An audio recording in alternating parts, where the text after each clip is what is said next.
কাছে আমাদের অনুরোধ, আপনারা আস্তে আস্তে মাঠের মধ্যে নামুন এবং নিজেরা যেমন দেখবেন অপরকে দেখার সুযোগ করে দিন।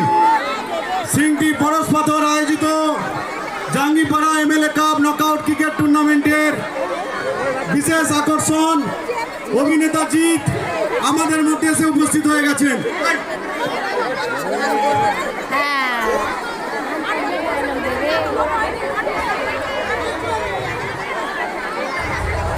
দর্শকদের আমরা অনুরোধ করছি প্রত্যেকে নিজেদের আসনে আপনারা বসে পড়ুন, খেলাটা স্টার্ট করতে দিন।